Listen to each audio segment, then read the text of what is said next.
Moi, je m'appelle Youssouf Mohamed Kassim, je suis médecin formé au Maroc. Après ma formation au Maroc, en médecine générale, je suis retourné au Comores. J'ai travaillé à l'hôpital de Mitamiouli avant d'atterrir en France. Là, actuellement, je suis médecin de recherche clinique dans un service de maladies infectieuses.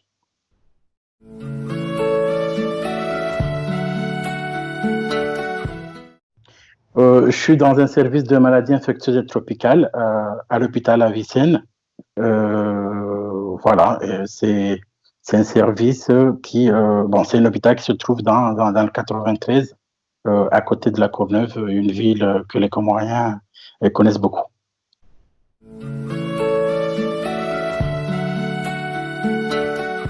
L'infectiologie, c'est une spécialité qui prend en charge euh, les microbes. Et quand on parle de microbes, là on parle de bactéries, de virus, on parle de parasites et de champignons. Là, c'est la spécialité qui prend en charge tous ces microbes.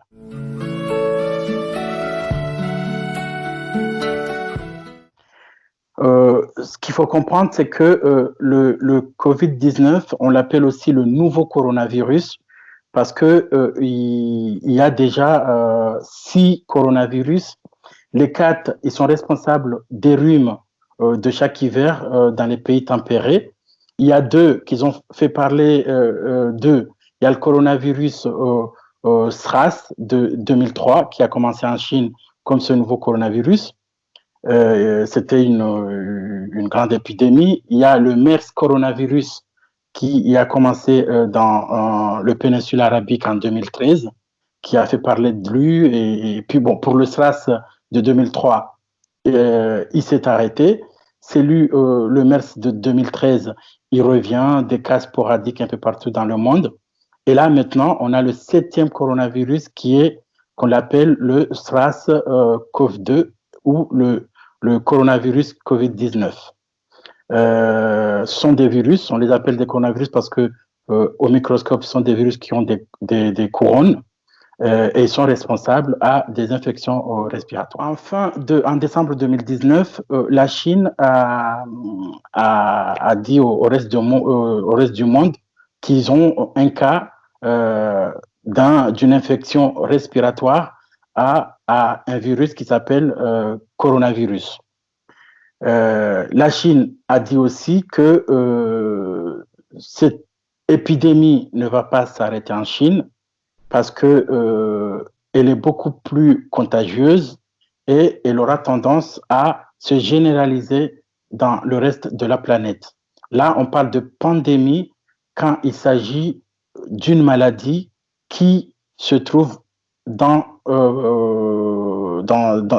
partout dans le monde et qui contamine toute la population mondiale. C'est pour ça qu'on parle de pandémie comme le pandémie du VIH-Sida que tout le monde connaît très bien.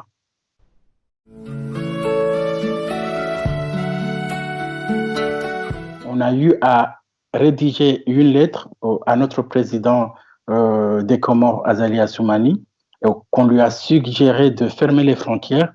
Il nous a bien répondu et il nous a même dit qu'il s'est basé de cette lettre pour fermer les frontières, chose que je trouve qui nous a beaucoup aidé aux Comores jusqu'à maintenant, que cette pandémie, j'espère bien, ne nous a pas encore atteints.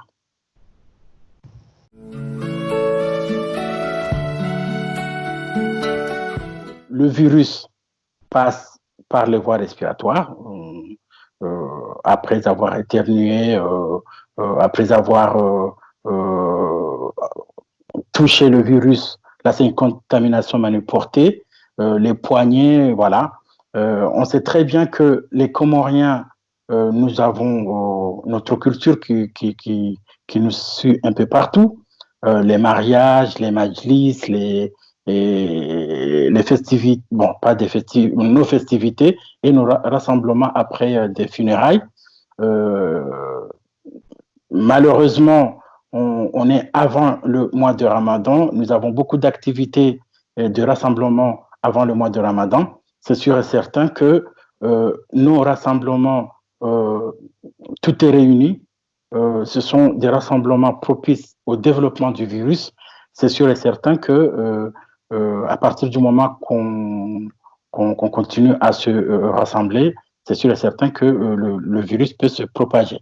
Par contre, il faut comprendre que il y a eu depuis le début de l'épidémie en France des mesures. On en a perdu beaucoup et heureusement, les gens commencent à ouvrir les yeux et il y a des choses qui changent dans le bon sens.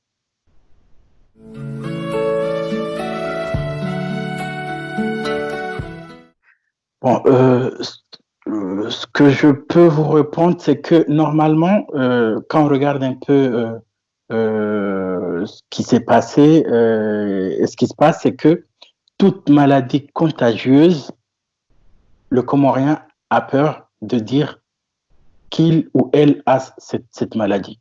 On voit un peu avec la tuberculose, le VIH, le choléra. Bon, pourquoi? Peut-être je dirais que comme nous avons une vie communautaire, tout le monde connaît tout le monde, hein. Et c'est sûr, si on se prononce qu'on a cette maladie, c'est sûr qu'on a peur à ce que les gens soient au courant pour qu'on ne soit pas stigmatisé, voire même isolé de la société. Parce que c'est une société très connectée, qu'on a peur d'être isolé, on a peur d'être déconnecté de cette société. C'est pour cela que tout le monde, la population comorienne, a peur de se prononcer et a peur que les autres soient au courant qu'ils ont une maladie contagieuse. Parce que il y a d'autres maladies non transmissibles comme le diabète et l'hypertension artérielle. Comme ils ne sont pas transmissibles, les gens n'ont pas peur de dire qu'ils ont le diabète, hein, sachant que c'est une maladie beaucoup plus grave. Les maladies cardiovasculaires ne sont pas des maladies contagieuses. Les gens n'ont pas peur de dire qu'ils ont des maladies cardiovasculaires, mais ils ont peur de dire qu'ils ont une maladie contagieuse. Pour moi, je crois qu'ils ont peur d'être stigmatisés, voire même d'être déconnectés de reste de la population.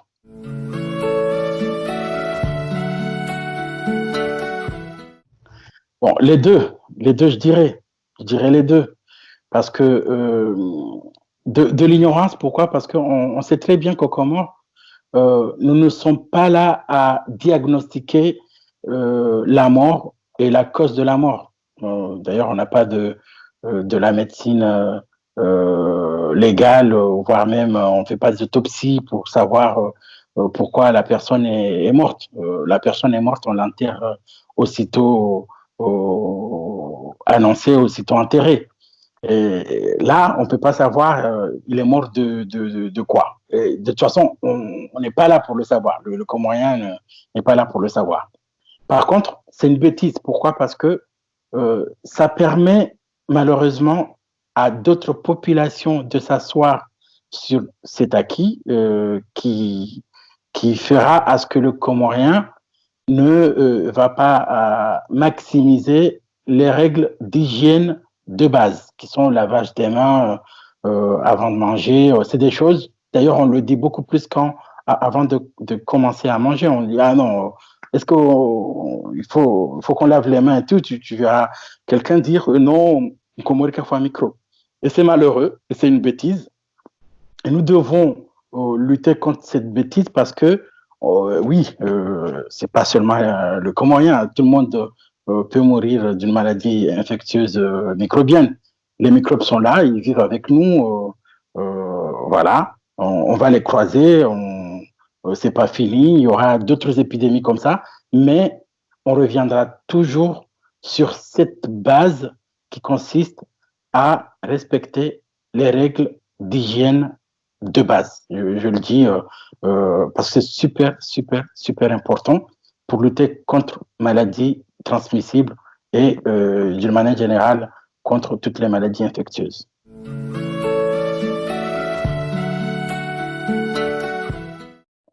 Si c'est vrai, il faudra respecter les consignes, les gestes barrières, les mesures de lutte contre ce nouveau coronavirus.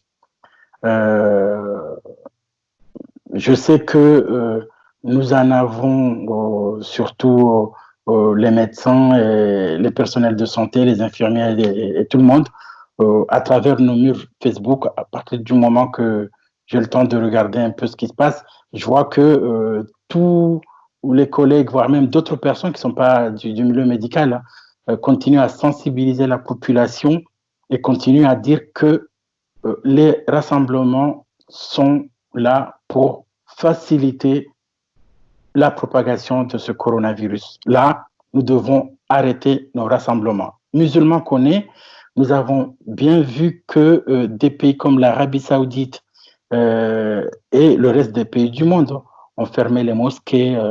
La grande mosquée de Paris est fermée.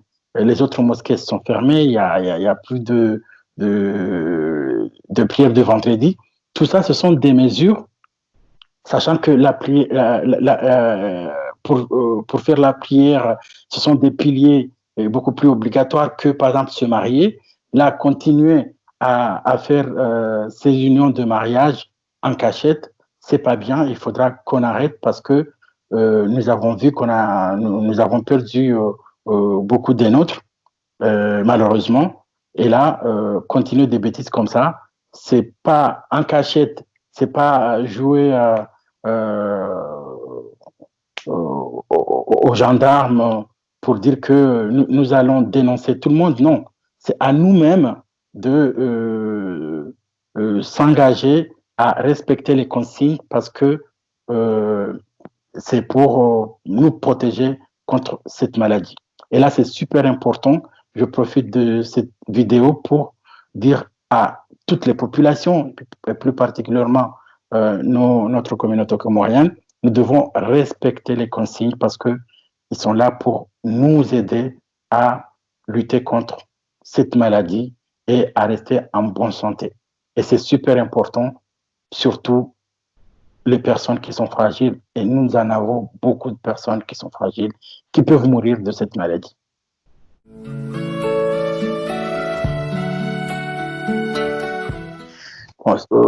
C'est une question politique et sanitaire aussi, hein, parce que en France, par exemple, il y a le président de la République et le ministère de la Santé, la Direction nationale de la santé qui sont là, qui veillent tous les jours à ce déconfinement avec des conditions sûrement qui vont s'accompagner à ce déconfinement.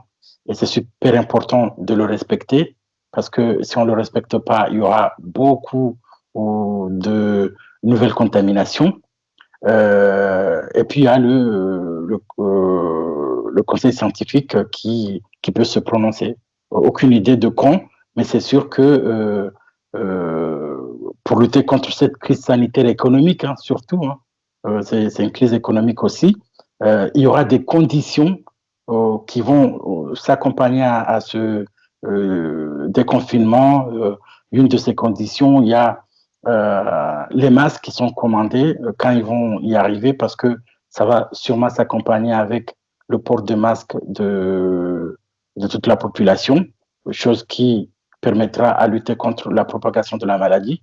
Et il y a la généralisation du dépistage par des tests sérologiques qui ne sera pas les tests avec l'écuvio nasal qu'on fait maintenant avec la PCR, mais ça sera des tests sérologiques avec une prise de sang qui nous permettra de savoir si la personne a déjà été contaminée par la maladie ou bien si la personne n'a jamais eu contact avec cette maladie. Tout ça sera beaucoup plus important dans ce post-confinement pour lutter contre la maladie. Ce qu'il faut savoir, pas poser cette question, c'est que cette maladie coronavirus, après contamination, il y a plus de 80% de personnes qui sont asymptomatiques ou bien qui font un rhume banal, comme les rhumes de l'hiver. Et 20% font la forme grave et sévère, qui nécessite une hospitalisation. Seuls 10%, voire même un peu plus, peuvent aller en réanimation et il n'y a que 5% qui meurent. Là, la grande partie, vous avez vu, les 80%, c'est les gens, soit ils sont asymptomatiques, soit ils sont polysymptomatiques, on dit peu symptomatiques, font des signes de rhume banal. Et, et là, pour des techniques sérologiques comme ça, d'une prise de sang, ça sera beaucoup plus important de savoir qui a contracté la maladie, même si n'étant pas malade, sachant qu'il n'a pas développé la maladie. Tout ça aidera à comprendre et savoir qui. On parle un peu d'une petite immunité hein, qui n'est pas certaine parce qu'il y a des gens qui sont recontaminés. Hein, mais ça sera beaucoup important de savoir qui a eu contact avec la maladie ou pas. Et là, ces tests sérologiques pourront nous dire et répondre à cette question. Et c'est important d'insister sur cette phase de confinement parce que là, bon, c'est malheureux hein, pour tout le monde parce que là, tout le monde est à la maison. Ça a beaucoup aidé parce que ça a limité qu'il y ait beaucoup de personnes dans les urgences parce que en France et tous les pays du monde d'ailleurs n'ont pas les moyens de gérer ce nombre de personnes.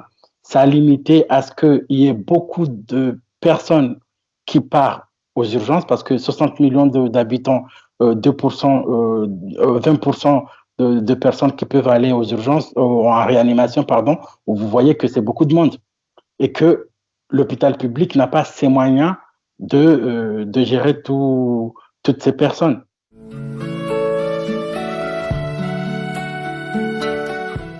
La deuxième vague, c'est que là, les gens vont sortir de chez eux.